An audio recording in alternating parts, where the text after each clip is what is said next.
Welcome, everybody. My name is Michelle Garvey. I am the Assistant Community Events Director. I thank you all for being here. First thing I need to say is, wow, look at this room right now. There's so many distinguished women sitting at these tables. We have doctors, we have police captains, we have fire chiefs, we have financial powerhouses, we have the women of tomorrow in the back. Our students are here. So give yourselves a hand for joining us today. And I feel privileged to be up here amongst you all. If everyone could just take one moment, your table numbers have a QR code on them. That is so you can donate to Women of Tomorrow, which you'll hear more about their story later in the presentation. But that's all on your table numbers. And then I hope everyone got a chance to look at our silent auction items over there. Again, all that money is going to go towards Women of Tomorrow, both high schools, Palm Beach Central and Wellington. There's some great baskets over there. One of them's worth $500, so definitely take advantage of the bidding on that. And I just wanted to quickly say, if you're observing Lent, on your tables, the toothpicks in the sandwiches, those are tuna.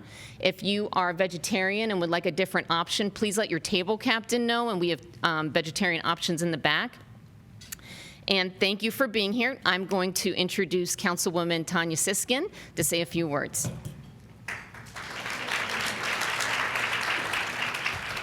Thank you, Michelle. I'm Councilwoman Tanya Siskind. Mayor Ann Gerwig couldn't be here today, but she does send her regrets. She had another meeting far away and she couldn't get back in time. I want to welcome you to our Women's History Month Tea Talk event, where we are celebrating the remarkable achievements and contributions of women in our community and beyond. Today, we have the privilege of hearing from inspiring speakers who embody the strength, resilience, and unwavering dedication of women.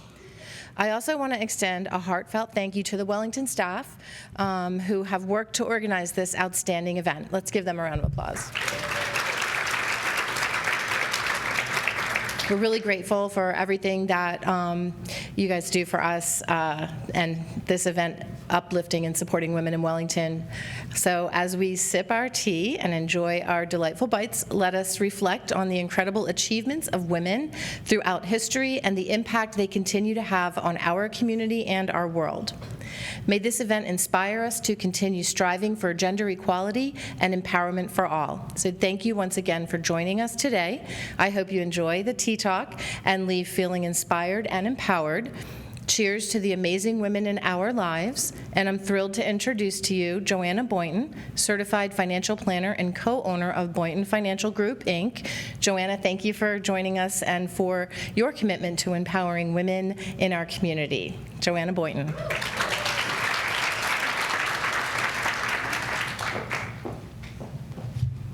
Hi, everyone.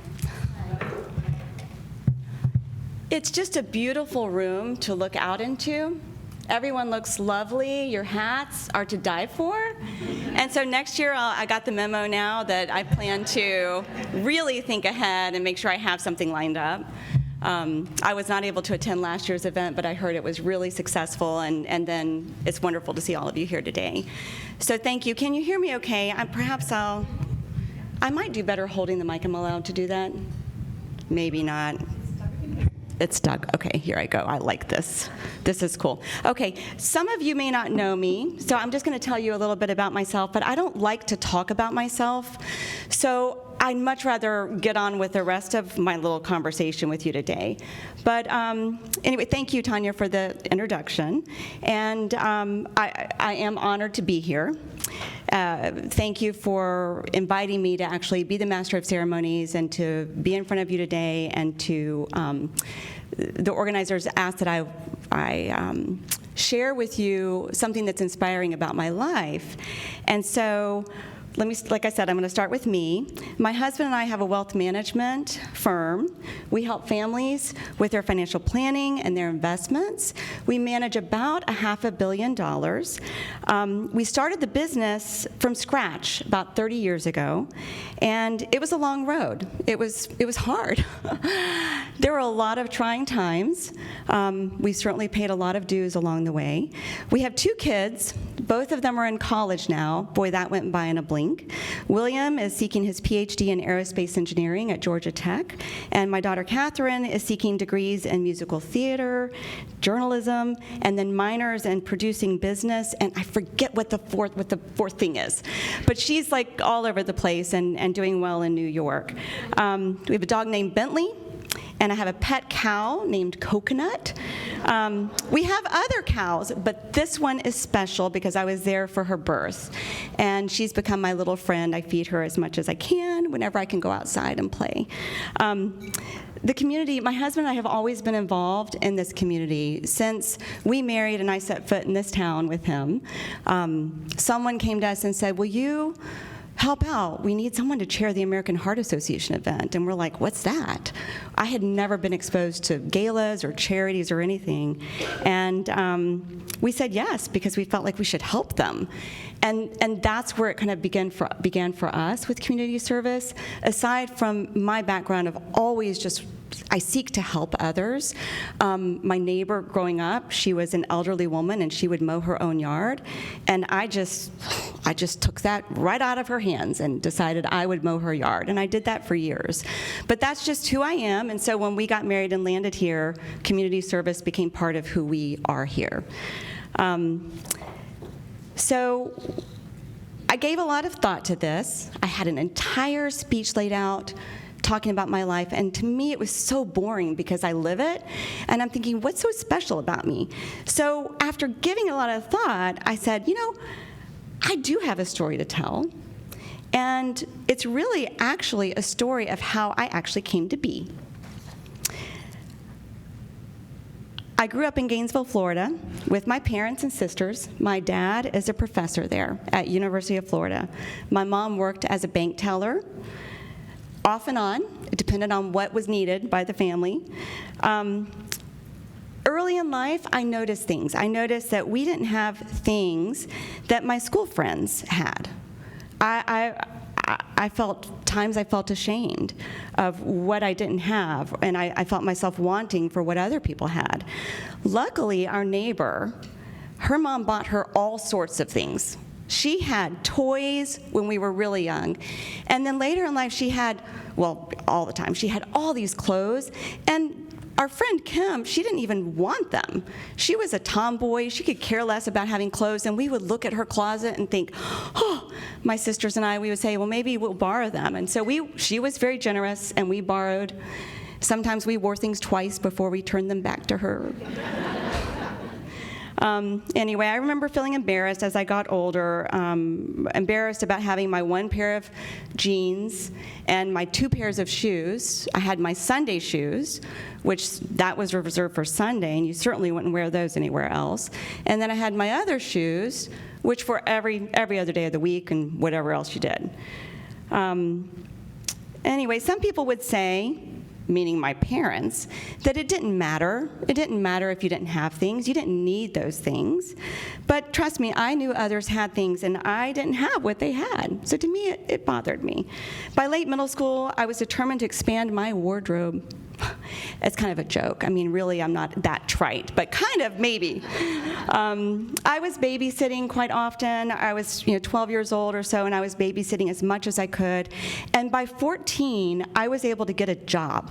It was at the mall at Susie's Casuals, and I was actually able to work 20 hours a week. I think my parents had to sign off for that. They drove me there and back, and as long as I kept my grades up, they were fine with it, and my dad even encouraged it. And that was where I found my financial freedom. My dad, he never had any sympathy for me. He would tell me all about his upbringing. He was from Ripley, Mississippi.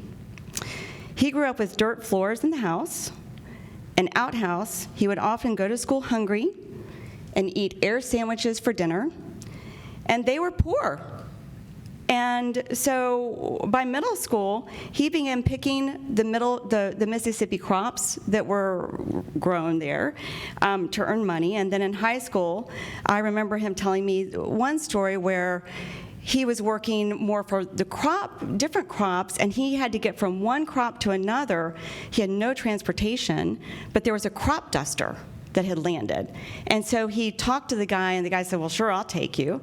My dad's in high school. He straps himself to the wing of the airplane with his belt. And to him, this was perfectly fine. He just strapped, and he's afraid of heights. I don't know how he did this. But he strapped himself on, landed in the other field, worked. He never told his mom until she was probably like in her 60s. But anyway, it's strange because my father was actually the valedictorian at his school when he was graduating from high school. And so he actually excelled in school, but he had no plans for his future. None. He was going to graduate. They lived in a small town.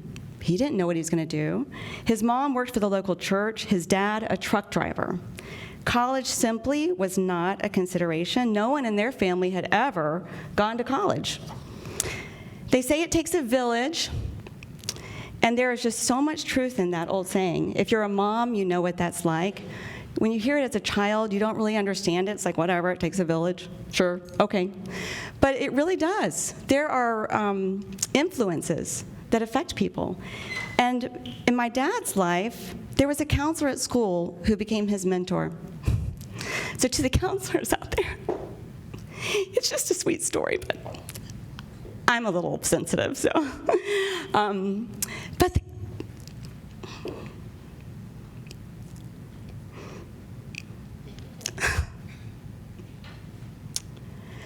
the counselor caught wind that Dad's plan was nothing, and he personally arranged a meeting at the closest college, drove him about an hour and a half to an appointment, and they helped him apply for college and fill out financial aid forms. So Dad was able to go to college, thanks to that counselor. But there's so much more that occurred. My father, he did well in college. He worked through it to supplement, and he worked hard, and he was still poor in his mind. They had shared the responsibilities with his roommates of cooking and the things that you do when you're college roommates and you don't have money. But in college, he met and married my mom, a shout out to Mom, and he continued his education with her by his side. Along the way, Mom supported him, and they had 3 girls by the time he was awarded his master's and PhD in agricultural engineering. He gave up the opportunity with John Deere. When he graduated with his first 4-year degree, John Deere offered him a position, and he decided to turn that away and stick with school and pursue it further. Upon graduating, he spent a couple of years at USDA, and he was awarded his master's and PhD in agricultural engineering. And then the University of Florida made him an offer, and that is how we became Floridians. And that's why at the age of 7, I went to Gainesville, Florida. Another quick shout out for Mom. I have 2 minutes left, so I'm going to try to do this very fast. But she wanted kids, and she was an amazing supporter of my dad. And together they made a great team. She doesn't get a lot of mentioning because my dad had so many successes in life, but she had successes also in supporting everything that he did and our family. Dad had some rules to live by, and I'm going to skip a couple. I'm just going to say them. Any job worth doing is a job worth doing well. Never forget where you came from. But there was a mandate that also existed in our family, and that was you must go to college. Now today, college can mean to me vocational, trade school. It's higher education of sorts to prepare you for something, to prepare you for a path. For me, it was just the word college. We had to go. So it was never a choice. It was expected. And looking back, I really understand him. There were 2 very big motivations driving him. My mom spent many years of their marriage feeling insecure and dependent on him. They had a great marriage. They're still married today. And he would encourage us to just never feel that, never rely on someone else, and just own it and be yourself, and you can do this. But also, the more important thing that was driving him was the counselor intervening. And but for that, his life would have been so different. I wouldn't be here.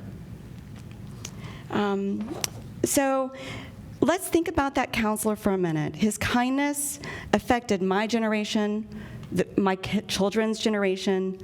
My dad became what I call the Bill Gates to agricultural crop modeling. In layman's terms, he helped tens of millions of people have more food than they would have otherwise around the world. And the people we are talking about live in places like Ghana, Timbuktu, other countries in Africa, Sri Lanka, India, China, Ethiopia.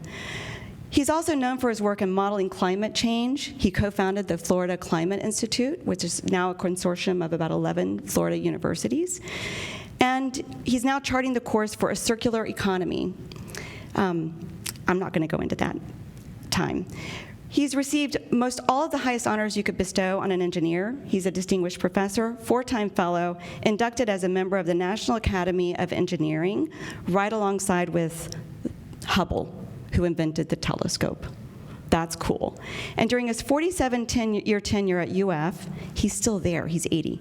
He traveled to 56 countries, set foot on 6 of the 7 continents, and was even held captive in Sudan in the early 1980s.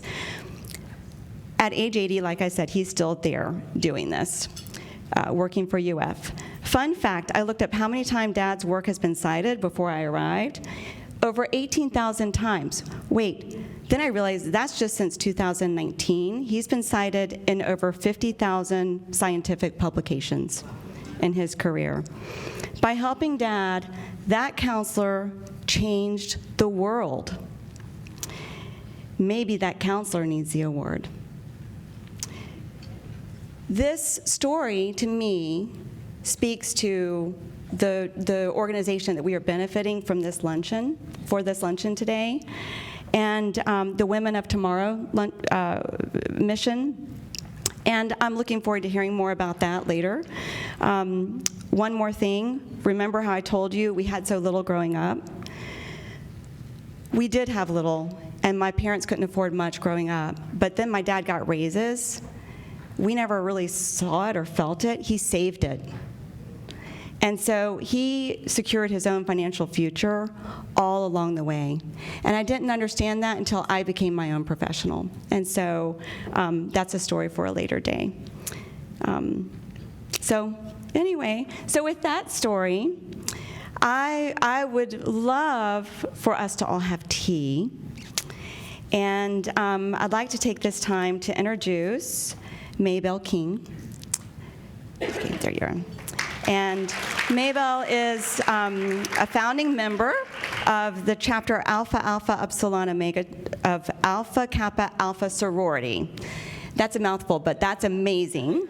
And she has helped to grow that chapter by over 69 members and has helped propel the mission statement of the chapter, which includes supporting women's health and wellness initiatives, the arts, global impact initiatives, and building an economic legacy. She's a connoisseur of proper tea etiquette, so we are going to learn all sorts of information as Maybelle takes the reins. And do you want this in? Okay, then that's great. Thank you. Thank you. Thank you for that introduction. I really appreciate it. I don't know if I'm a connoisseur or not, but I know a little bit. I Google a lot and get information. But to our Village of Wellington council members, Community Service Director Paulette Edwards and her committee, platform speakers, distinguished guests, and all of the phenomenal women who are seated here today. Good afternoon. As it was stated, I am Maybelle King, and today I have the pleasure of providing you with the history of tea time. Many of us that are present today love all things tea, and it is an integral part of our lives. However, we may not be aware of how this thing we call tea time began. If you allow me, over the next few minutes, I will provide you with a brief overview of the history of tea time. So let's begin. Legend has it that drinking tea has been around since 2700 BC. However, tea time, as we understand it today, started around 350 years ago. And surprisingly, tea was not immediately a popular drink. In the early 1600s, Dutch traders sailing around the world brought tea from China to European ports. Even then, tea was not a big hit, especially when it was compared to ale. TL, okay, you have to make a decision. In 1662, King Charles of Britain brought his fiancée, Catherine of Braganza, to England, and she was the daughter of Portugal's King, John IV. Upon arrival, she asked for tea, and there was none. Well, I must say that changed quickly. Soon, Queen Catherine introduced tea to British courts. We have her to thank for presenting us with the opportunity of a tea time. When the tea craze started sweeping across Britain, coffee houses were in full bloom. The coffee house was where the men's went to talk and rub elbows and experience good old boy networking. Coffee arrived long before tea, and the first coffee houses started opening in 1650. Eventually, tea was added to the menu. However, tea was always considered something to be drank at home amongst family and friends. Queen Catherine very much enjoyed her tea time, and all the fashionable ladies wanted to follow suit. So the coffee houses were left to the men, and tea came home with the ladies.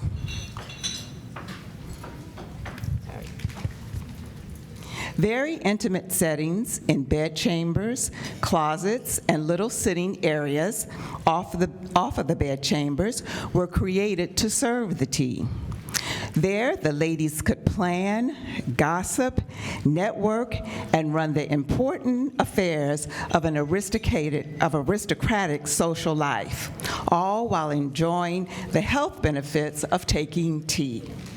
Bedchambers, closets, and small spaces allowed a sense of privacy and communicated intimacy and trust. To enhance the event, delicate porcelain teaware was displayed on special trays and tables and shelves. But wait, there's more. All tea times were not created equal. Basically, there are two types of tea times. One is referred to afternoon tea, and sometimes it is called low tea. The other is high tea. So first, I'm going to talk about afternoon tea. Afternoon tea, also known as low tea, is enjoyed on low table settings, such as coffee or low tea tables. In the living room, it is a relaxed setting, but not necessarily casual. It is believed that afternoon tea was started in the mid-1800s by Anna, who was the 7th Duchess of Bedford. During this time, kerosene lights were introduced in wealthier homes. Eating a later dinner around 8 or 9 became fashionable. The late dinner was one of only 2 meals that was served each day. The first meal was a breakfast-like meal. The Duchess, as the story goes, became hungry during the long wait between meals and would often have a sinking feeling due to a lack of food. Sorry. Okay. So, at first, she would order tea and bread and butter and cakes to be served in her room. Later, she decided to invite friends over for assorted snacks to be served with tea. During this period, tea was a very popular drink. The idea of an afternoon tea gathering spread quickly across high society and became a favorite pastime of the ladies of leisure. Afternoon tea also began to spread throughout other social economic levels, and all ladies aside from the upper echelon were also able to enjoy this activity. Returning to London, Anna, the Duchess of Bedford, continued the custom of afternoon tea. It quickly became a British tradition, sitting down around 4 p.m.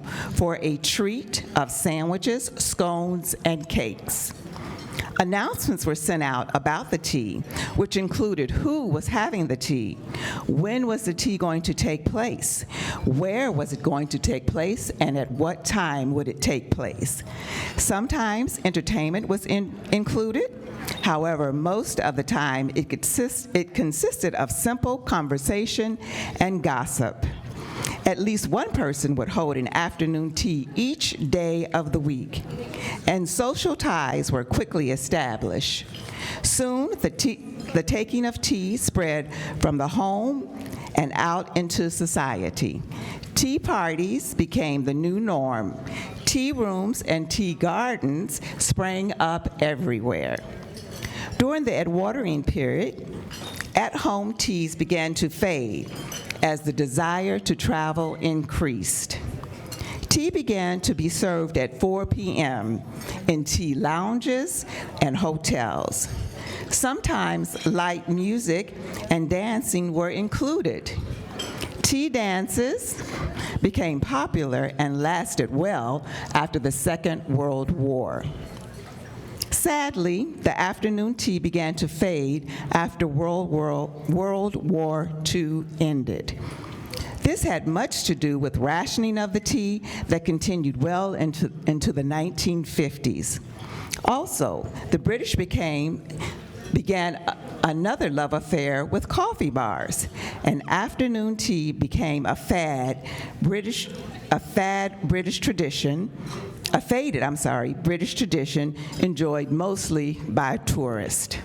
However, in the 21st century, afternoon tea made a comeback. It is now one of the hottest experiences at the Ritz-Carlton in London. Okay. High tea is, now let's talk about high tea. The word high tea was added to the word tea. How simple is that?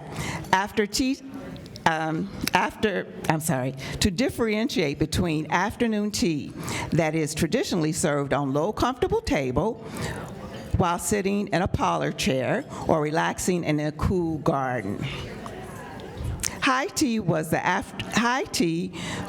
after work tea. It was served to workers at the dinner table, and they were seated in high-backed chairs. The evening meal in the working class and households are still referred to as tea. Today, the working class often do not have time to sit to enjoy scones and cake in the late afternoon. So for many working class families, this ritual is now saved for holidays and special occasions, such as a time like this. Many British families will still make time to sit and enjoy the English dining custom, not just on a daily basis. Other popular teas events are cream tea and royal tea. Cream tea is an occasion where tea is enjoyed in the afternoon with clotted cream and scones, and royal tea is tea when you add champagne or sherry. Lastly, I want to talk to you about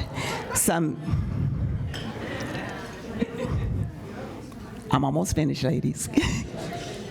Lastly, I want to talk to you a bit about English tea, some English tea do's and don'ts. First of all, don't lift your pinky while drinking from your cup. So if you're doing that, let's not do it anymore. Raising your pinky does not balance your teacup, as myth would have you to believe. Number 2, don't add milk first. Add the milk after the tea has been poured. You can, however, add your sugar and your lemon in the cup before the tea is poured. Number 3, don't add milk to green or white tea. Milk or cream should be used only with black tea. Number 4, don't forget to use a strainer if you're using steeping loose tea. You don't want tea leaves to get in between your teeth. Number 5, don't stare, this is important. Don't stir your tea like you are beating cake mix, okay? Use a gentle motion and care not to make noise, clinging your spoon against the side of the cup. No one should hear you stirring your tea. Number 6, don't leave your spoon in the cup after you stir it. Place it on the saucer behind the cup. And never, ladies, never sip from the spoon to drink your tea. Number 7, don't dunk your biscuit or scone in your tea. This is considered just plain rude. And number 8, don't show up inappropriately dressed. Even a casual tea has a certain dress code. Now for some do's. When you're having a tea time, do take the time to be social, relax, and enjoy a cup of tea with delicious food. After being seated, do unfold your napkin and place it in your lap. Do remember to remove your gloves and place them on the back of your chair. It is considered rude to eat or drink while wearing gloves. Do look down into your cup when you're taking a sip of tea rather than over the cup or around the room. And lastly, do place used tea bags in the designated area. To wrap the string around the tea bag, to wrap the string of the tea bag around your spoon is considered to be in very poor taste. So, ladies and gentlemen, I see we have some. This concludes my history lesson on the English tea time. I hope you had. Thank you. I hope you have enjoyed the presentation and learned something new. So today, please embrace this tea time experience. The English tea event is such an enjoyable occasion. Take some time this afternoon to connect with old friends and make some new friends as you chat and reflect on this beautiful day that God has made. Thank you again and again for this opportunity, and please eat, sip tea, be merry, and be blessed. Thank you.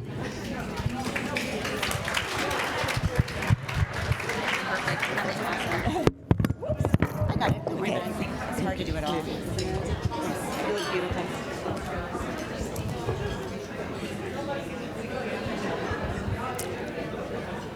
So if everyone is getting settled with their tea and their sandwiches, if that's what we call them, little goodies, I'd like to invite Valeria Bondar to the stage, to the podium.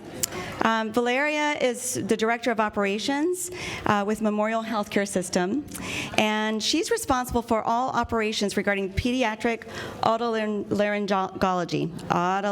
That's ENT. Yep. In Memorial Health's 4 locations, as well as a satellite practice for pediatric specialties in Boca and Coral Springs. She has 9 years of service with Memorial Healthcare System, Joe DiMaggio Children's Hospital, and Memorial Physicians Group. So thank you. Would you like to hold this? Sure. Okay. Thank you so much. Thank you, everyone. Thank you for having me here today. I think this is an amazing event.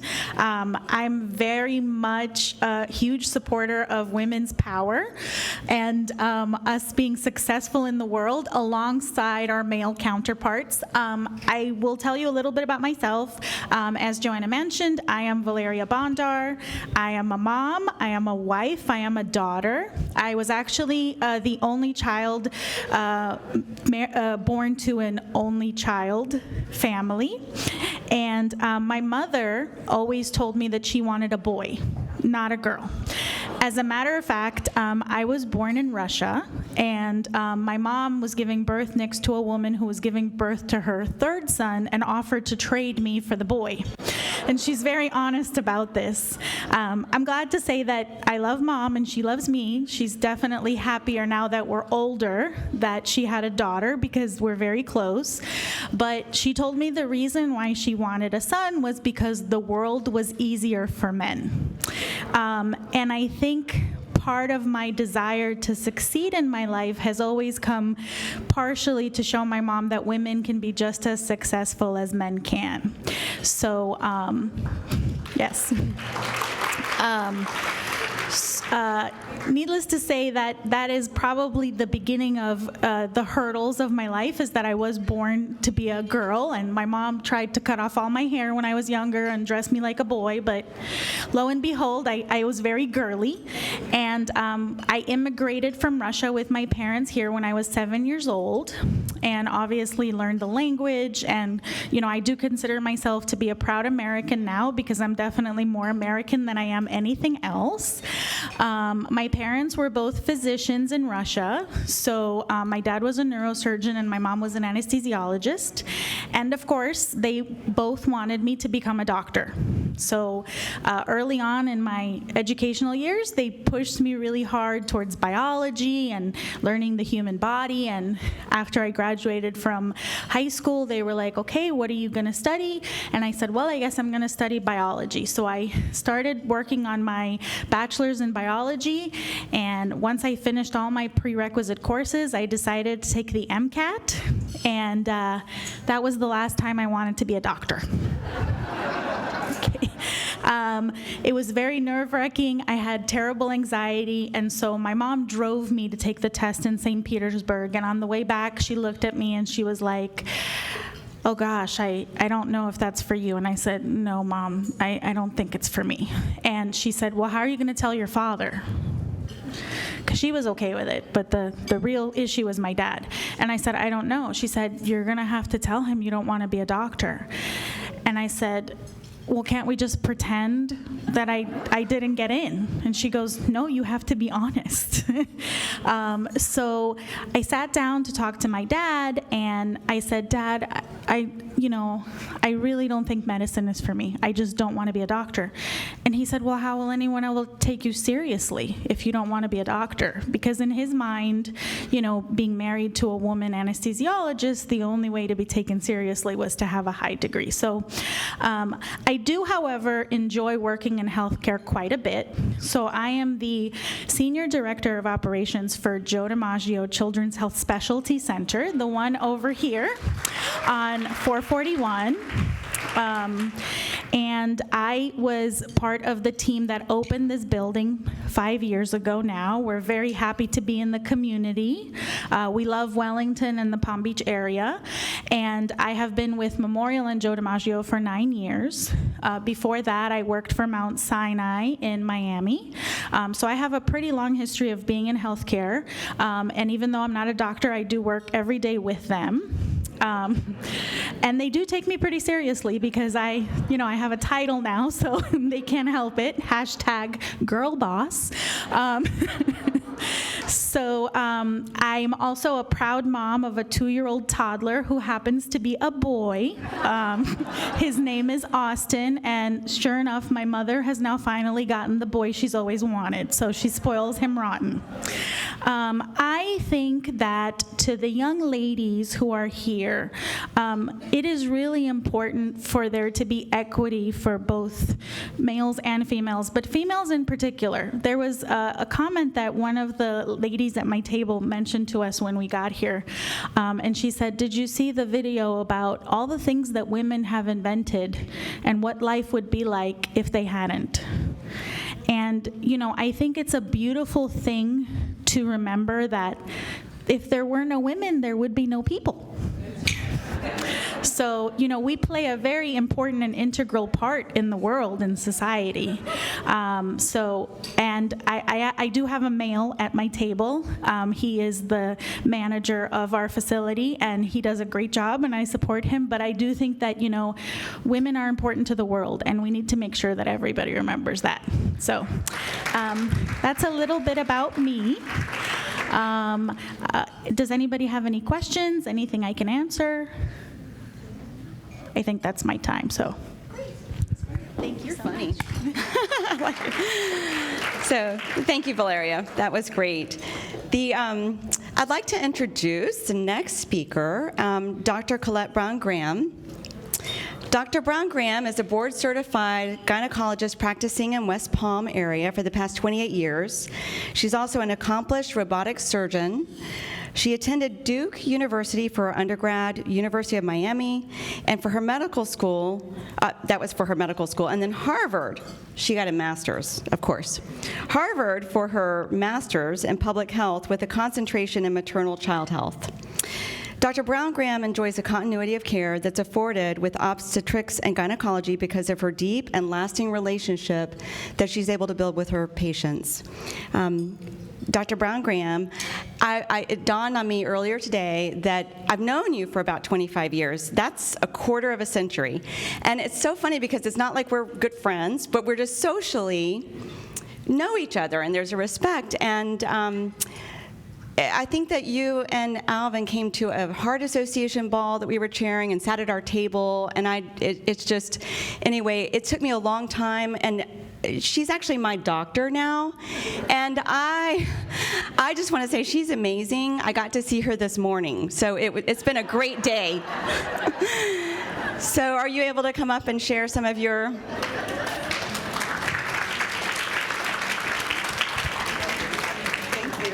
Thank you.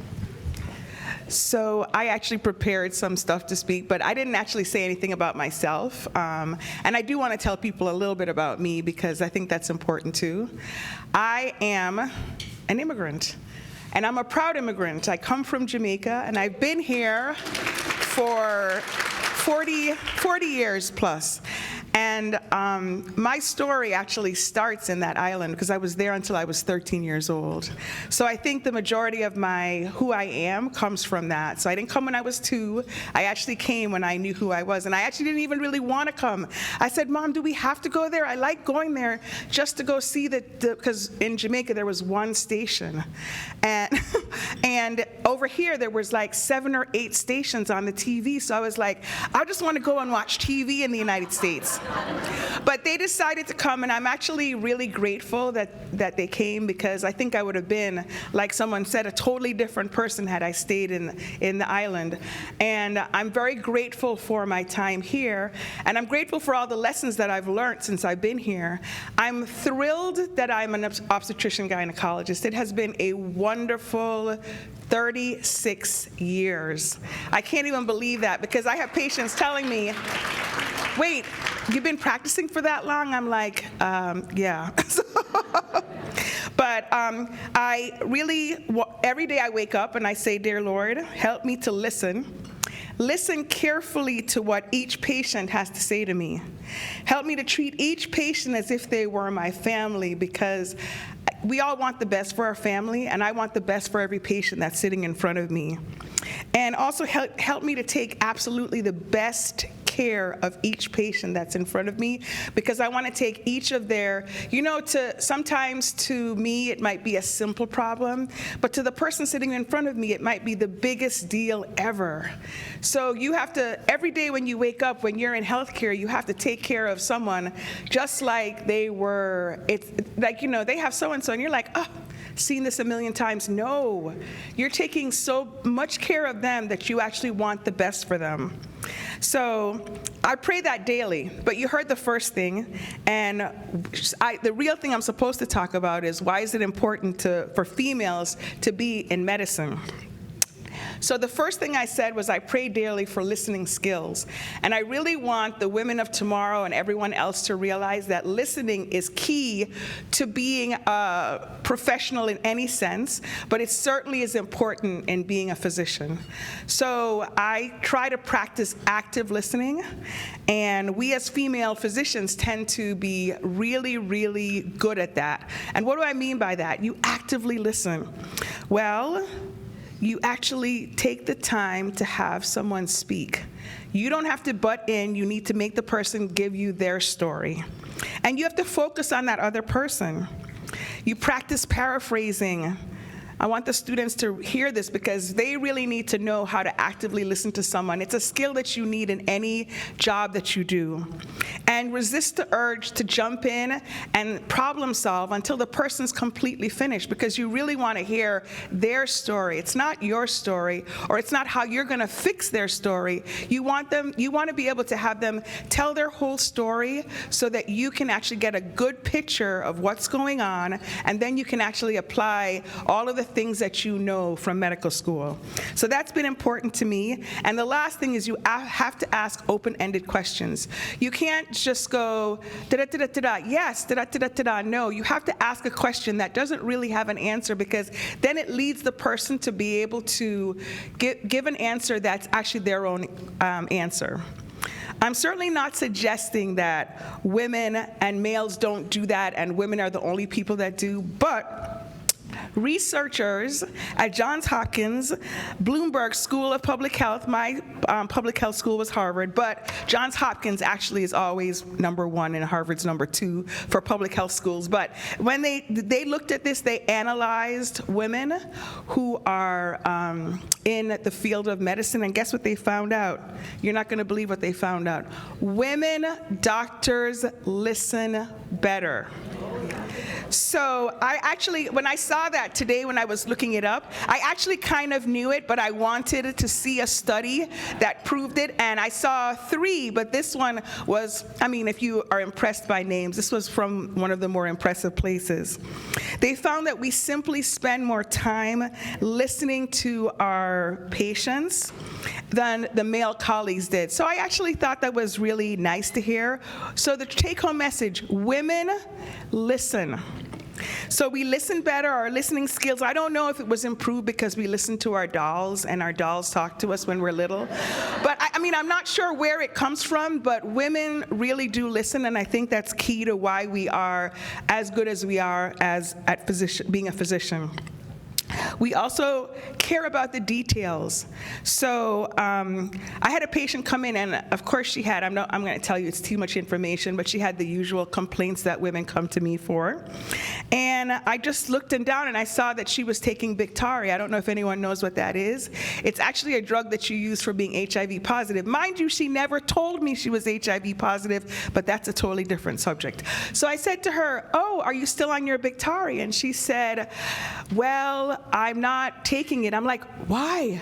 She said, because I don't know, some long song and dance about, well, I can't, my provider is not there anymore, and I said, you haven't seen an infectious disease doctor? No. I said, but you know what happens? Does anyone know what happens when you stop taking your Biktarvy? The HIV becomes immune to it. So you're really, really not supposed to stop taking it. You're supposed to keep taking it. So immediately I actually said, stop 1 second, I'm gonna call my friend and see if he can see you in the next couple days so that you can get back on your medicine, because I don't want your HIV to become resistant to the virus. And she was really grateful, but the truth of the matter is that I think that's really because that's really not why she was there, but it's really what I was going to concentrate on because I needed her to be well. So the truth is, I think that we as women have a tendency to look at the global picture for a patient. We're not just trying to take care. You know, I always ask patients, how is that baby I delivered? 21 years ago. Okay. Now, how is so-and-so? How's your mom doing? I mean, these are things that are important, and you're not just a patient, you become family, and that's really, really important because I think that we as women tend to do that.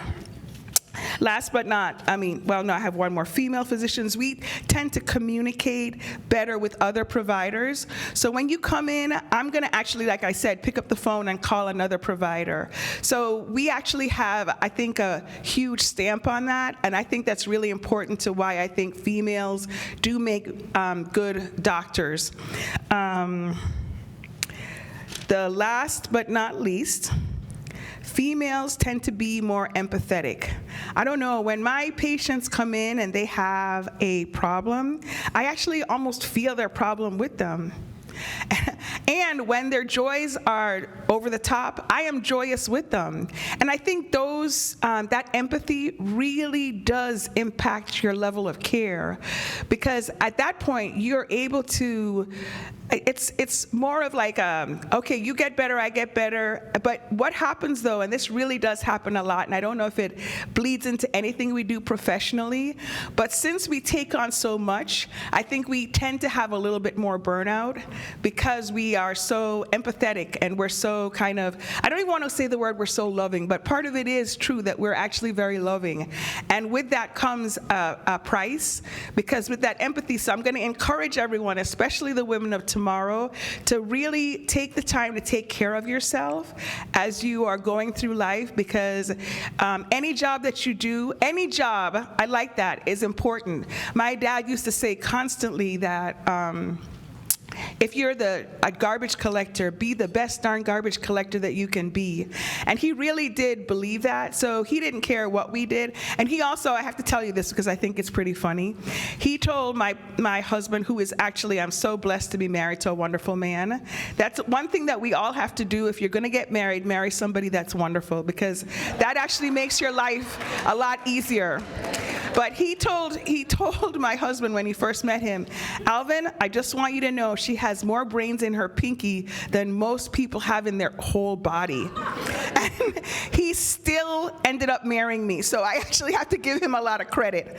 But the part about we feel with our patients, we rejoice with our patients is really true, but you've got to take the time to really take care of yourself. Make sure that you step back, even from being a mom or being anything that you do. Take the time to actually say to yourself, this is important. I need to take a spa day, or I need to go on vacation, or I need to make sure that I care for myself, because that's important. Now, thank you for this time. I enjoyed telling you about my joy of being a female physician, involved in healthcare, like I said, for the past 36 years, and I'm still looking forward to the next 36 years. So thank you.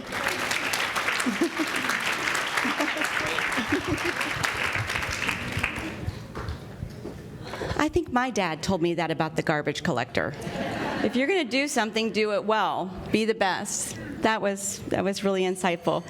I love Dr. Colette Brown Graham because she oozes positivity. Do you notice that? She's pretty cool.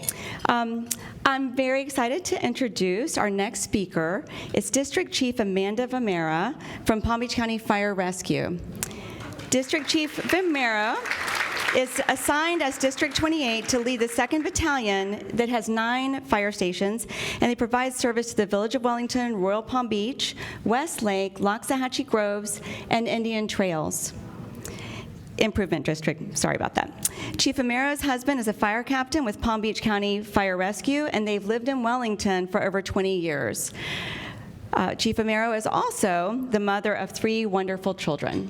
So, welcome. Thank you. Thank you. I think it's so cool that I was asked to speak here. I speak to middle school and high school age groups all the time, but I've never really been asked to speak to a group of peers or other professionals in the community. So I am like really super flattered that somebody thinks that I have something worth hearing and saying and hearing. So thank you, I appreciate that. I don't really need to do an introduction because you did it for me, so thank you. I appreciate that. But I do have to give a shout out to our table 12 over there, my mom, Barbara, my 2 daughters, my niece, and my powerhouse girlfriends that are my prayer warriors. They are here to always support me, and I appreciate that. Thank you. And also to tables 9, 10, and 11. I'm so impressed with these young ladies over here that are part of the SWAG program and part of Women of Tomorrow. Thank you, ladies, young ladies, for being here. And quite a few of you have come over to speak to me to say, hey, I remember you, and you said X, Y, Z, and I really appreciate that. And so you really never know who's listening and what you're going to say that can impact somebody. So thank you for being here, and thank you for wanting a better future for yourselves. So I commend you all. I also have to give a little bit of a disclaimer. Not only am I a mother and a wife, but I'm a child of God first. And He is so much of everything of, it's not even who I am, it's what I am. So I do refer to the strength that the Lord gives me quite often, and it's not to offend anybody, but this is my story, this is my perspective, this is who I am. So.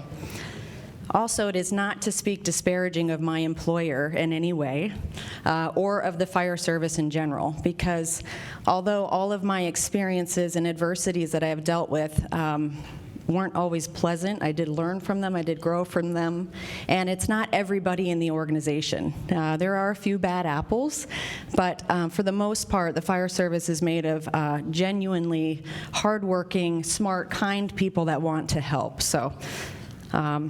With that, I'll get started. My mother was raised by a very strong woman, and she had a strong sister. My grandmother, my mother's mom, Grandma Evelyn, who I named my daughter after, had 4 sisters. And these 5 women did everything together. They would get together, they'd do spring cleaning together, they'd turn the mattresses, they'd flip the mattresses, they did all of that stuff. And some of the things that these women experienced and stood together and stiff upper lipped things and bit their tongue and smiled when they wanted to cry or scream, or they conducted themselves as strong women of strength. And so I think it's in my DNA. But maybe some of you in the room didn't have somebody that was your cheerleader, or didn't build you up, or didn't tell you that you could. When I was 5 years old, I remember sitting on my dad's lap, and my dad said, you know, you could be anything that you want to be, anything. And I believed him. So that was it. It was done. It was settled. I was going to do what I wanted to do and be who I wanted to be, and that was it. My mother bought me a sign that was in my room that said she believed she could, so she did. And again, back to, I'm sure not everybody in the room has somebody building them up and telling them that they can, but I want you to know, ladies, tables 9, 10, 11, and everybody here, you can. You can. You work hard, you put your mind to it, and there will be adversity, there will be trials, but let me tell you, it will build character. When I graduated high school, I really wasn't doing a whole lot with myself, and my mom said, you know, I think you need to get away from this group of girlfriends. They really weren't doing much with themselves. We had ladies' night here and there and slept till 10 and got ready and went out at 11 or midnight or whatever. And my grandfather had passed away recently, so my mom said, go stay with Grandma. Get away from this group, think about what you want to do with yourself, and come back. Well, I had already known that I wanted to be a firefighter. And I was driving the beverage wagon at Okehele Golf Course, and on Wednesday nights, a league of firefighters from Delray Beach Fire Rescue came out. So one night I got the courage up to tell them, to one of the guys, I said, hey, I want to be a firefighter just like you. What do I need to do? What classes do I need to take? What training do I need to go to? And this guy just laughed in my face. He said, are you kidding me? You're so short, you'd never get that ladder off the truck. You got to be kidding me. And for a brief moment in my life, I let that discourage me. And I know now, this is one of my lessons learned, It was his own bias that he was putting on me. I didn't know it at the time as a young kid. I thought, well, this guy does the job. He knows. Maybe I can't do it. So I did briefly let it discourage me. So that summer, I went to Michigan, spent maybe 8 weeks, maybe 3 months with my grandmother. And while I was there, I started jogging every day, getting myself in shape. And on my jogs, I was praying. And I was asking God, what do you want me to do? The only thing I ever desired to do was the fire service, but they said I can't do it. And, talking to God about it, he just put it in my heart, you can do it, go do it. So Mom came up that summer, and I said, when I get back, I'm going to take the physical agility test for the fire department. And if I don't pass it, at least I know what it's like, and I'll know, do I need to train harder? Do I need to lift weights? Do I need to work on my endurance? What is it? What do I need to do? Mom said, that's great. So I went home, I enrolled in the physical agility test, and I went, and I was the only woman there, and I took the test, and I passed it.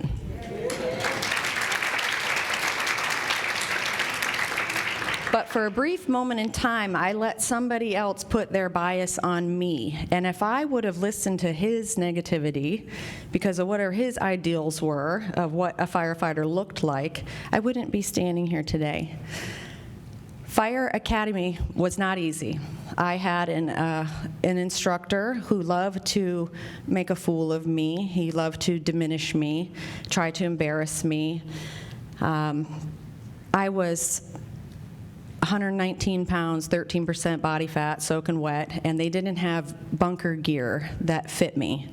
And the self-contained breathing apparatus, which is our breathing apparatus, the bottle that you wear to breathe from, I couldn't get the straps tight enough on my hips to get it sitting on my hips the way it's supposed to, so it kind of just hung on my back. And this instructor pulled me up in front of the entire class, and he shoved his hand down there, and he dragged me around like this, like a rag doll, just to embarrass me. And I set my mind right then and there that I was going to be so good at this job, and I was going to rise to the occasion. And I was angry, and I was embarrassed, and I wanted to tell him what for and where he could go and what he could do with it when he got there. But I thought better of it, and I just decided I was going to learn and to use that negativity that people put on me because of their own biases, and I was going to use it as a fuel for my fire and for my passion, and it helped me study harder, train harder, practice more, just so that I could show them that I belonged and that I could do this job. I passed fire school, went to EMT school. I never had a problem in EMT school because girls are supposed to go to the medical field, right? They're supposed to be nurses or paramedics or something like that, right? It was always the fire-related stuff that I had those difficult mentalities or mindsets to deal with. And I didn't have a hard time in Recruit Academy, but my first day out of recruit school, I went to the station that I was assigned to, and I was very excited to be there. I was eager, I wanted to learn, and I started checking out all the equipment in the rescue truck, and I had the medic in the truck look at me and say, you know, you don't belong here. I thought, okay, well, I'm here, so watch me go, you know? And it is so hard to bite your tongue and to not scream at the top of your lungs and tell everybody how deserving you are, how hard you worked, why you are there and you can do the job. I'm not a Swiftie by any sense, Taylor Swift, okay? But my girls will tell you, I have a favorite song. They say I'd hustle. That you put the work in, you wouldn't question how much of this that I deserve. I'm so sick of running as fast as I can, wondering if I'd get there quicker if I was a man. I'm like, this is my jam.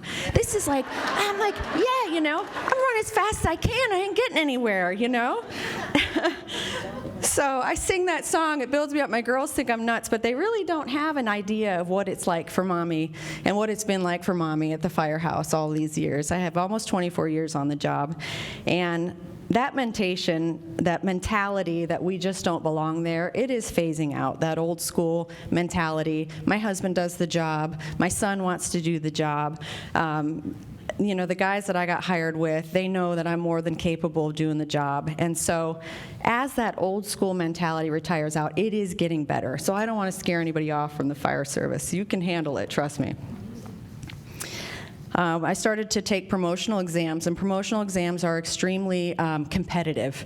You have to have X amount of years on the job to qualify for whatever position it is that you are going to study and apply for.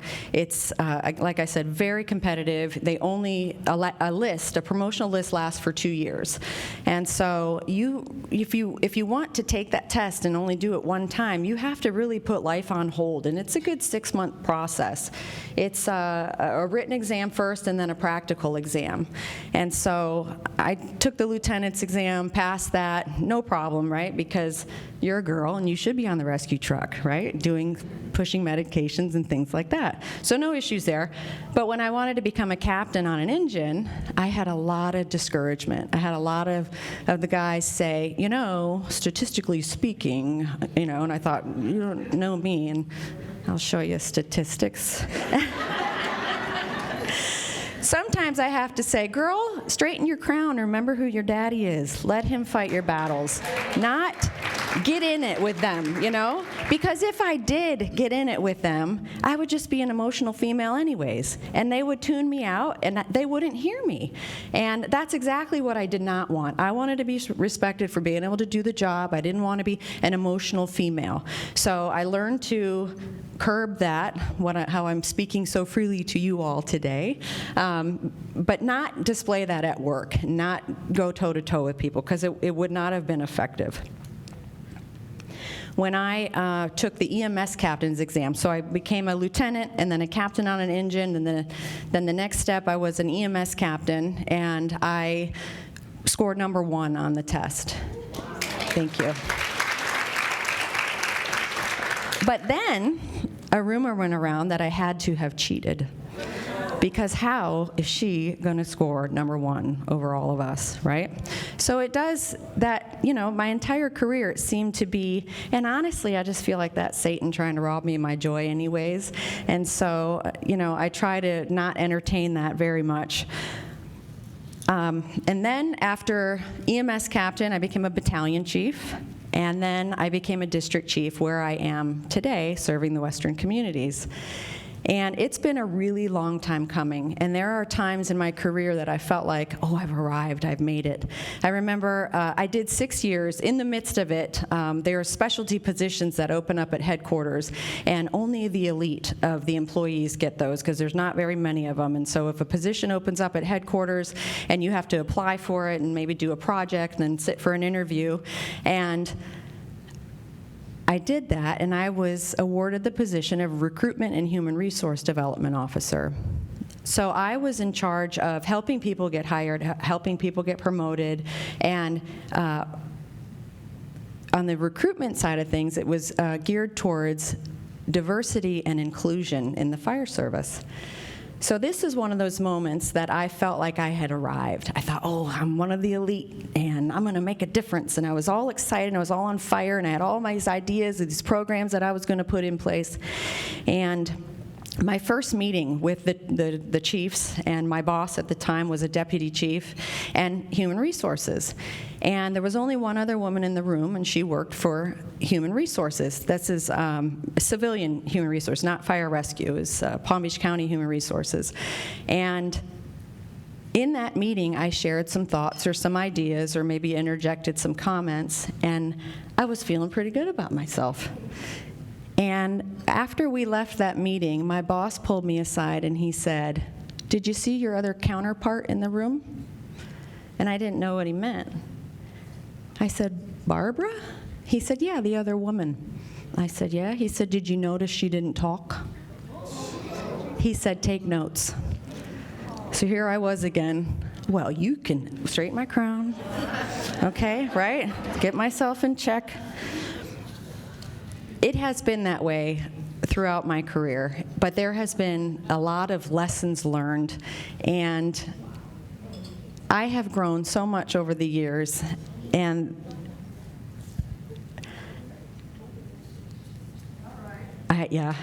trying to get it organized for you. I have so much to say, I really don't think 10 minutes is going to cut it. Can I get a few more? One of the big bosses, the big boss, when you're in the fire service, anybody that outranks you is your boss. Everybody's a boss. So one of the higher ranking, the big boss, I went into him to pitch him some of my ideas about what I wanted to do for recruitment and human resource development and some things that I wanted to put in place.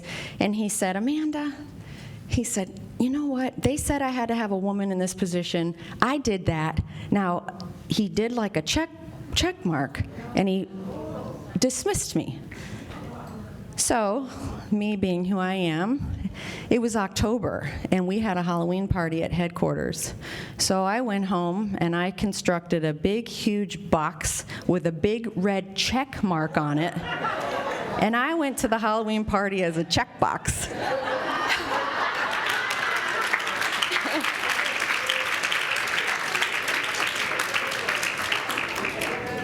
I thought it was pretty good myself. The chief, the big boss, actually said, well played. So he got the message. My lessons learned, though, I'm going to read them briefly to you because I think that they're so important. My dad always said, if people like that like you, you're doing something wrong. And in my younger years, I didn't understand what that meant. I had to think about that. People like that like you, you're doing something wrong. Anyways, as I grew and matured and had more, was more secure with myself and who I am, I stopped trying to fit in. And it was so freeing to just know that, hey, I'm going to be who I'm going to be. I'm going to do the best that I can. I'm going to serve the community to the best of my ability regardless. And it really was very freeing to stop trying to fit in with this group that, and you know, people would say, we're not in their club. And I started going, they're not in my club, okay? So there.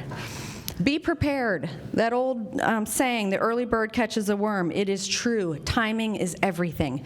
Be prepared for that moment that you are going to be given an opportunity to really shine and to show them your stuff, because you will be given an opportunity eventually. So just keep working hard and be prepared. On the same note, be persistent. If you believe in something, it doesn't matter how many times the door is closed on you. There will become an opportunity, and because you're prepared, you'll be ready for it. Know your people. To be a good leader, get to know your people. You have to learn what motivates them, what makes them tick. And if you can make your personnel, your employees feel safe and secure, they'll follow you anywhere. So know your people. Sometimes you just need to swear, okay? Sometimes you have to stoop to their level for them to understand what you're saying, because sometimes they just don't get it until you stoop to their level. So there are plenty of times that I've had to use my chief voice. I try not to do it, but when I do, they understand. Loose lips sink ships. Listen, this is a big one. Keep your circle small. Keep your work circle even smaller, okay? People are opportunists, okay? And in the corporate world, if somebody has an opportunity to throw you under the bus or twist something that you said so that they can be one step above you, they will do it. So keep your circle small. I just have a few more, I promise. Remember, their perspective is not your perspective. So don't think that everybody automatically gets it. When you're saying something that they get it, or what you think something is, it may not be. But perspective is reality. But remember, their perspective to them is their reality, just as yours is to you. So be sensitive of that. Be cognizant and aware of that. And speaking of perspective, my husband's grandmother, Nan, God rest her soul, she was a old school Italian from New Jersey. And We had recently moved to Wellington. Wellington, right? That was Nana thought, we made it, we're in Wellington. So Nan was over and she was cooking, because that's what she does. She cooks. She had a pot of gravy going and was making meatballs and everything else. The kids were situated, so I went outside and I started to clean the windows, wash the windows outside of the house. Well, by the time I got to the front porch, the front door whipped open and Nan said, "What are you doing? Get in here, get in here." I said, "What's wrong? What's wrong?" And she said, "What are you doing washing the windows? They're going to think you're poor. Get in here." And I said, "Well, who's going to wash them?" She said, "Yeah, you're right." She shut the door and walked away. Another thing that Nan used to do is she used to tell me, "Have your husband do it. Have your husband call him. Your husband, he'll get it done, your husband." And it drove me nuts. I don't need my husband to call. Do you know what I do for a living? I handle this myself. But what she meant was, it's not about the messenger, it's about the message. So it is quite possible that sometimes, just by you being the one to bring the message, that things won't happen. It'll get shot down, because like it or not, people have their biases. So as long as the message is received and the goal is accomplished, it doesn't matter who gets the credit for it, okay? Be kind. I always tell my children, if you have a choice to be right or to be kind, be kind. You'll never be wrong. Be kind to yourself. Life is a journey. It's a process. Everybody makes mistakes, and that's why they say live and learn. I promise you, the season of your life will not last forever. I promise. Don't be afraid to appropriately defend yourself. You never want to look back years later at a certain situation and feel like you didn't have the courage to stick up for yourself, because you are worth it.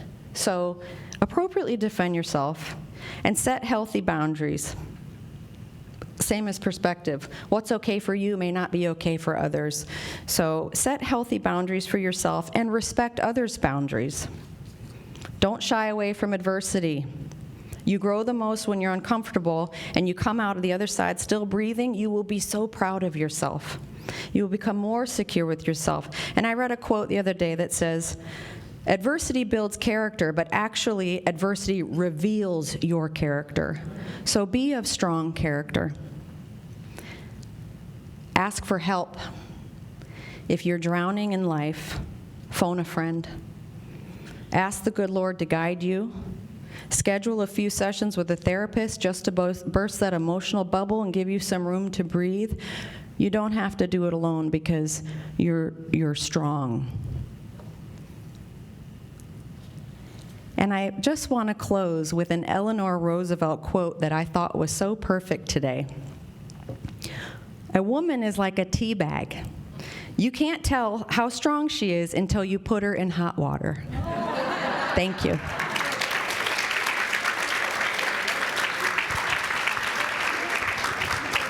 Thank you. Wonderful words of wisdom. I think we were all listening to that and can use that dose of good advice.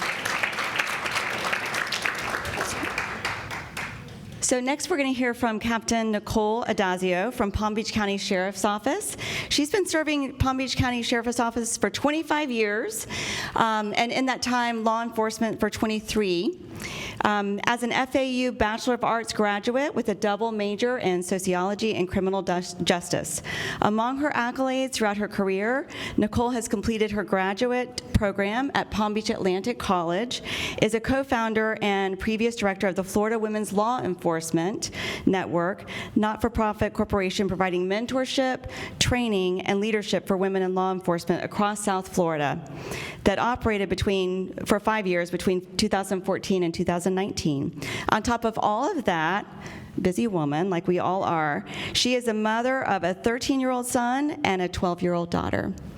So we're looking forward to what you have to say. Thank you.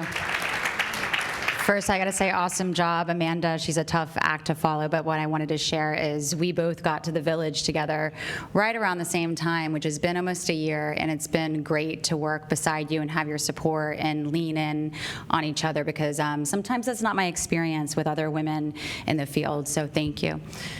I'm going to put this up. All right.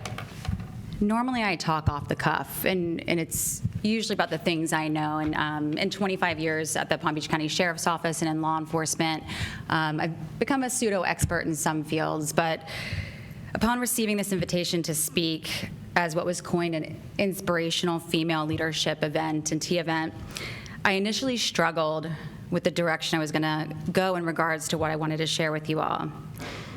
We were told to share our stories.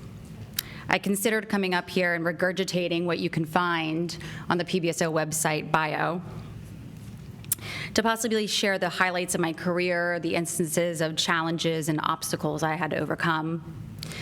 But ultimately, what I decided was that sharing in success stories, accolades, or hurdles traversed could potentially be forgotten about and less impactful than some of the stories of why I chose a career in law enforcement and public service. And I just want to say, one of my deputies is standing in the back of the room, and he's getting ready to learn a lot about me. So, yeah. So my goal in sharing today is really to be as authentic as possible and vulnerable, and that's not something that's easy for me. I want to share what's beneath the badge.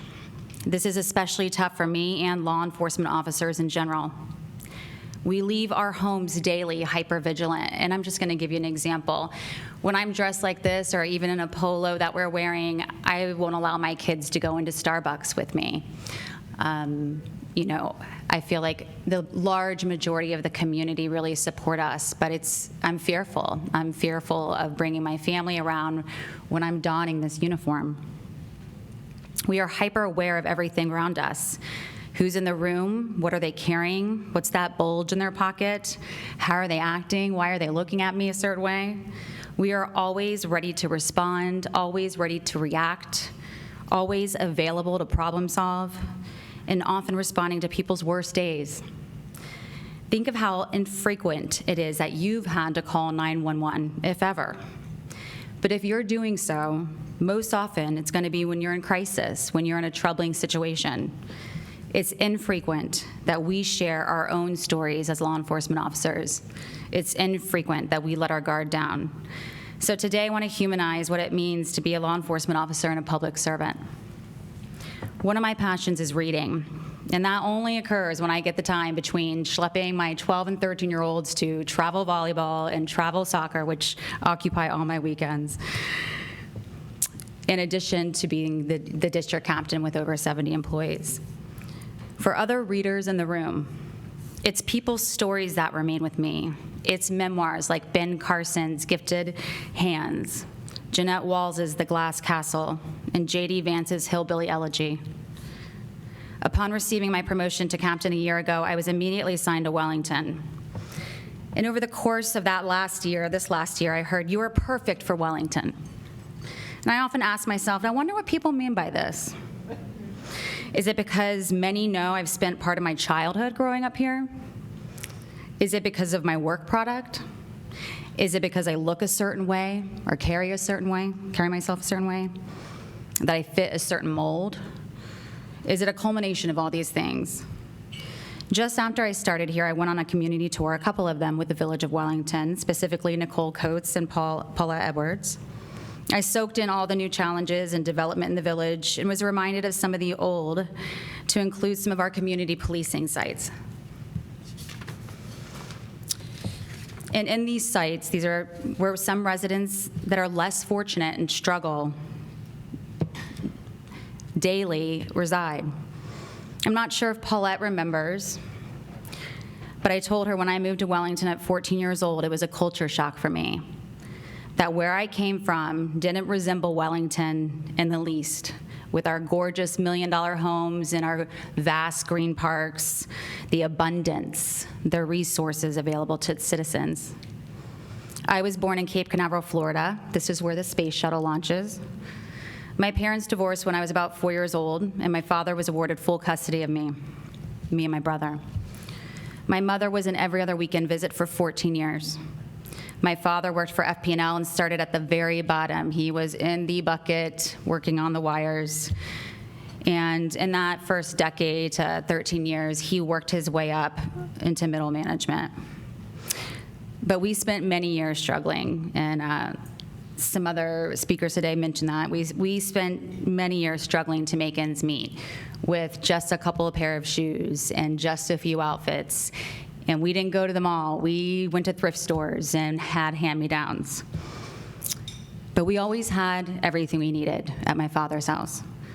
We were latchkey kids in the 80s, as many of you can probably relate. My mother also remarried, and they too led that blue-collar life. Things were a bit harder with her in general. We had much less. I remember my stepfather working in the crabbing industry, and at some point, money became very tight. So tight that we moved. We moved to the woods. And when I say the woods, it was the deep, deep woods. We lived in a trailer on a big piece of property. We had no electricity. We had kerosene lamps to light this trailer. We ran a refrigerator off of a generator. We had no running water. So we had to bring in our own water to put into 55-gallon drums. My stepfather fitted some kind of copper piping into a fire barrel to pump hot water into our trailer in order to take a hot shower. And those showers were a luxury, and those showers were very quick. We lived like this for a couple of years. I remember the roads were so bad. Just getting to this piece of land was so bad that my stepfather tied a refrigerator or a freezer to the back of his truck and then instructed me and my brother to get on top of it to add weight to then drag down the roads to smooth out the roads. For easier driving, of course, but this is just one example of how you must get creative in certain circumstances when you don't have. That would be considered child endangerment or abuse these days, so I don't recommend that at home. There wasn't much to do in the woods. My brother and I would run through acres of land and build forts and explore, and I know a lot about snakes and jumping over pygmy rattlesnakes and being chased by water moccasins, but we made the best of it. But what we did is we straddled two different worlds. Those that had and those that did not have. While living on this property, we got to know some of the neighbors. And when I say the neighbors, they were acres and acres away. But what I recall through this time is that everyone was in the same boat financially. They were just struggling to survive. Unfortunately, what came with this struggle for some of those families was a lot of desperation, dysfunction, depression, devastation by way of drug use and abuse, domestic abuse, child neglect and abuse. And I was exposed to all of this while living in that world. I was also a crime victim at 8 years old. By no means am I saying that other families with better circumstances are immune from these things, but it seemed more prevalent and harder for those families to overcome these circumstances. When I was 13, my father received a promotion and sat me down to tell me we were moving from the Cocoa Beach area to Wellington, and I was devastated because my entire life and my friends were there. I overcame that quickly when we got to Wellington. The abundance here, the schools, the resources, the diversity. I had never met a Jewish person before I moved to Wellington. It was something I had never experienced. And in many ways, I felt that move saved me and saved my family. I remember starting Wellington High School and walking through the student parking lot on the first day and seeing, I believe it was the first row, which contained probably the student government kids, but the luxury vehicles. And I was astounded. I felt like an outsider when I got here in a lot of ways, but I was strong and I was resilient, and I acclimated. My father worked his tail off. He was up at 4 a.m. every day, out the door by 5:30. He never took a sick day. I remember awards hanging on our walls for 15 and 20 years of no sick days. Just because our circumstances were different in Wellington, it did not mean that us kids got handouts. It did not mean things were easy. When I was old enough to drive, I got a 1985 Honda Accord with 200,000 miles on it. And my father said, if you want to drive that car, you're going to pay for the gas and you're going to pay for the insurance. So as a result, my first job here in Wellington was at 14 years old at China Inn Restaurant, which is the Publix where it's being renovated right now.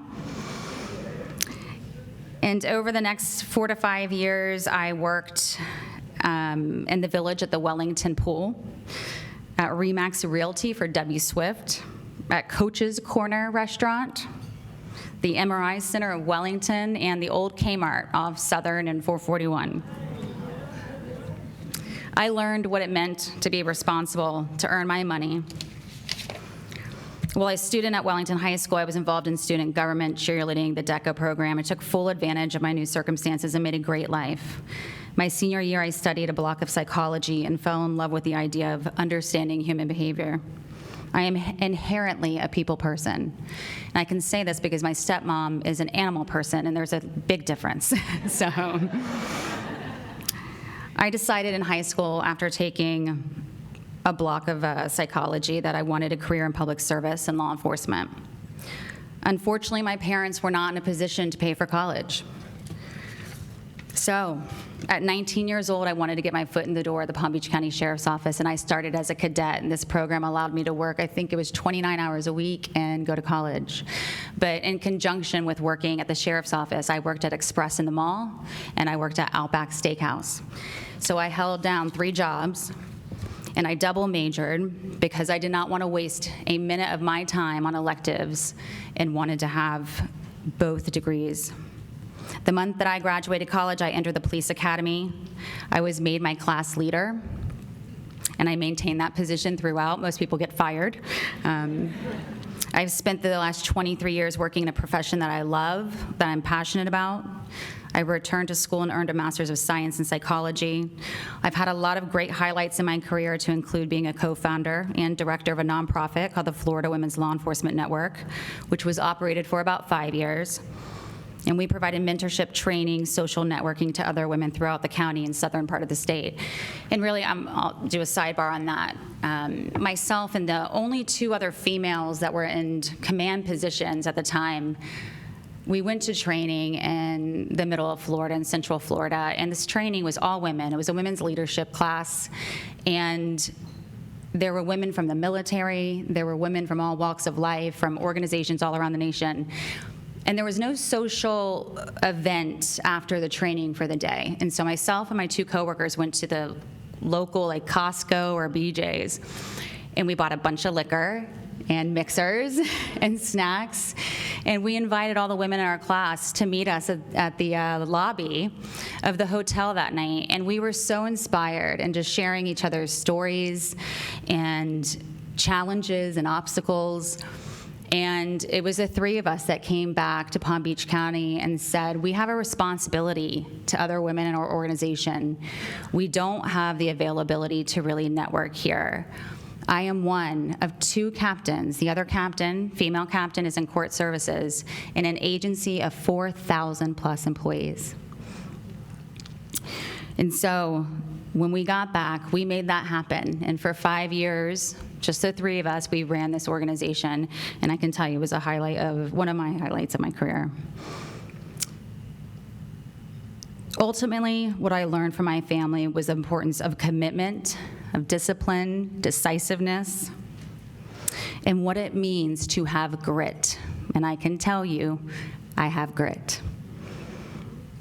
What I think is most important for people to know about me is I am relatable, I am humble. I understand what it means to struggle. I understand the disparity between different worlds. And so it wasn't Captain Adazio that I wanted you ladies to get to know today. It wasn't my body of work that I wanted to talk about.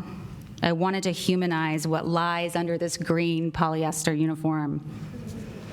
Never judge a book by its cover. Never assume.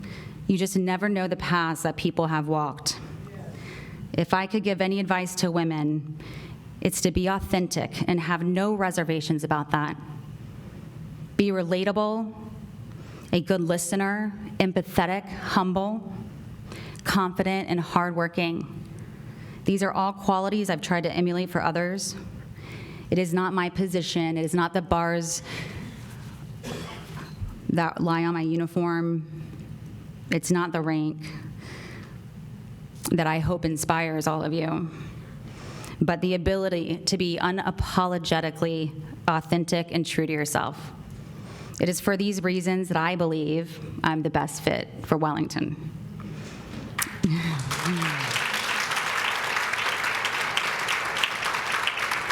Lastly, I just want to say it is an absolute privilege to be back in this community and to lead an extraordinary team of over 70 deputies and civilians. And I do my best to be the standard and to emulate the right way and to be empathetic to all of them. And it is my ultimate privilege as well to serve you and to be of service to you. And just thank you all so much for having me today. And you guys look absolutely beautiful. I could not wear the same because it's not in my uniform policy. But I appreciate the invite. Thank you.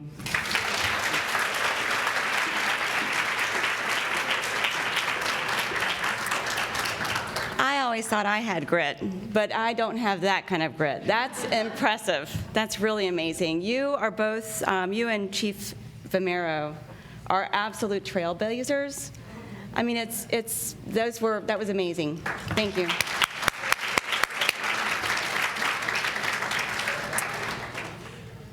So I want to introduce, I also want to say thank you to all of our speakers who gave insights and thoughts to you today. So thank you for being here. And I wanted to invite Nicole Jackson to the podium. So Nicole Jackson, she's an attorney. She has a law firm, a sole practitioner. I tried to read up on you, the Jackson firm, and she handles family law, also personal injury, adoptions, so that's really interesting. And she is acting as a Palm Beach Central High School representative for the Women of Tomorrow. And so very interested to hear what you have to say. Thank you. Wow. So a few days ago, I was asked to come and speak a little bit about the Women of Tomorrow. And after observing all the other women that came up, I feel like it's sort of a hard act to follow. So the first thing that I want to do before I make my ask and explain to you why I've been a mentor with Women of Tomorrow since 2015 is ask everyone to say happy birthday to my beautiful mother. Today is her birthday. And I begged and pleaded to be able to be in the room with all of these wonderful women for my mother's 82nd birthday. I'm sorry, she might not have wanted me to say that, but I had to. Isn't she beautiful? 82 today. And next to her is my beautiful daughter, and I'm not going to put her on the spot, only say I love you and thank you for being here. So I wrote down a few things that I wanted to say today. And for me, now more than ever, women need to support other women and not only allow their voices to be heard, but amplify the message that we share.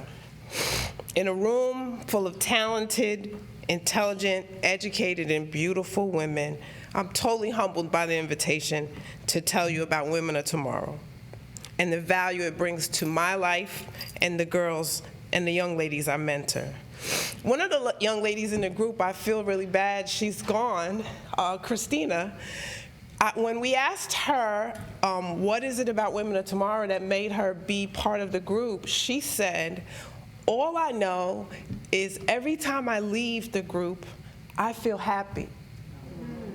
The whole purpose of Women of Tomorrow is to give young ladies an opportunity to understand how they can prioritize becoming successful. And we do that by having women in the community that are successful and relatable come in and meet with the girls. I am a talker. So the young ladies will tell you, I'll come in, and it's really just about having a safe space to talk and encourage young ladies to be great. My position has always been that simple. It started with my own girls. And I listened to the doctor over here say how much her mother wanted a son, and I could relate to that because I have 3 daughters of my own. One is 27, and she's a nurse, and I have twin girls also. And for me, when I found out that I was having twins, the doctor said, we can't really tell what that little one is in there. And I said, that little runt is my son. And no, when they realized that I was having 2 more girls, the doctor said, how are we gonna tell this woman she's having two more girls? Well, I've already had an introduction, and I just want to tell you all that I'm a local attorney, and you did a good job. I do estate planning. I'm also a realtor. I do probate cases, I do personal injury, and I do adoptions. I do a little bit of everything, and it really has to do with experiences that I've had and the need that I've found. For the most part, I'm a daughter, I'm a mother, and I'm a mentor. I just want to let everyone know that it's just wonderful to be here today celebrating Women's History Month. For me, I've had times that I had to meet with my mentees, and it's my birthday. And I wouldn't tell them it's my birthday until the end, and they were shocked that I would spend my birthday with them as opposed to not staying home or being on vacation. And I explained to them that it meant too much to me to miss it. And while I'm there to teach them and help them become successful, what it does for my heart and what it does for me to feel like I'm helping young ladies succeed, it's more valuable than anything that I can describe. When my daughters were little girls, I'd sit around the table and say, you're going to Harvard, you're going to Yale, you're going to NYU. No question, you're gonna graduate, you're gonna get your education. I'm happy to say that they all didn't disappoint me. They didn't go to Harvard or Yale or whatever, but they did graduate, and they made a point of not disappointing their mother. I had a mother that always encouraged me to become who I am. I would come home from school, and she would say, no, I don't want you to do this. No, I don't want you to do this. Go upstairs and study. Studying was the only thing that mattered to her, me finishing school and me becoming a lawyer, even though my grandmother cried when I said I wanted to be a lawyer. She wanted me to be a doctor like my father. She thought lawyers were dishonest, and I had to explain to her that we had the highest code of ethics, and if we lie, it's only because we're telling our clients lies, not because we're making them up. She didn't really like that explanation, but I tried. So Women of Tomorrow's mission is simple. I'm sorry, my allergies are so a part of my sniffling. The mission is simple: to inspire, motivate young women to live up to their full potential through our mentoring program with professional women and scholarship opportunities. 96% of the young ladies that participate report being proud to be in the Women of Tomorrow. $8.3 million in scholarships have been awarded, and 24,000 young ladies have been blessed to be part of the program since 1997. Women of Tomorrow continues the motto, turn obstacles into opportunities. And to quote a woman who has made history, Vice President Kamala Harris reminds us to dream with ambition, lead with conviction, and we will applaud you every step of the way. That's our job. to applaud our young ladies. When I see young ladies that I bump into and they're like, Miss Jackson, it's so nice to see you. I'm going to law school. I'm doing this. I'm doing that. The value for my heart is beyond anything that I can explain. So to take from our fire chief, I have to say that that one of my favorite quotes is Bible verses is trust in the Lord. Lean not on your own understanding. In all your ways acknowledge him, and he will direct your path. And while, we have separation of church and state, and I can't really talk about that stuff with the kids, I do tell them to remain committed to what it is that they want to do and stay focused.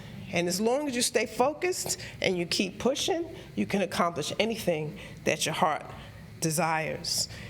Thanks again for giving me an opportunity to be here, and happy Women's History Month.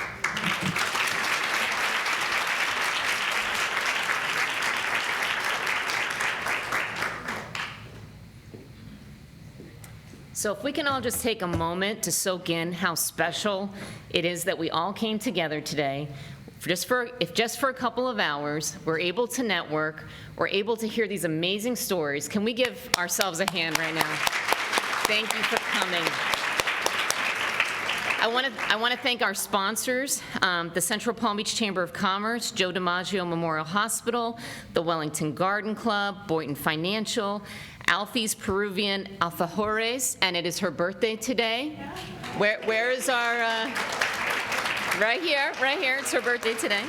And all of our basket sponsors, Body 20, and everyone else that donated. At this time, could we have all of our speakers come up to the stage for a moment?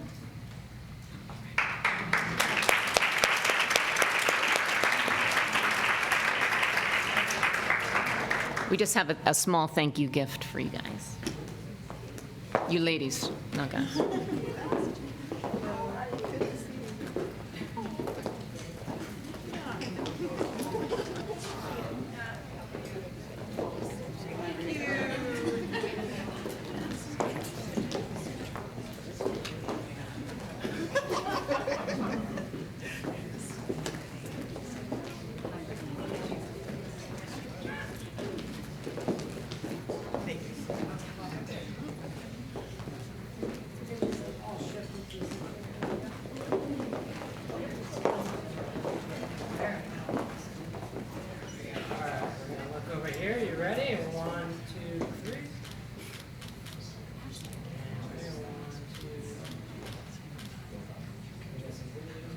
Got a video. You don't gotta wait for anything on this one. Drop our flowers. No, I don't want to drop the flower. Can't afford to find that anymore.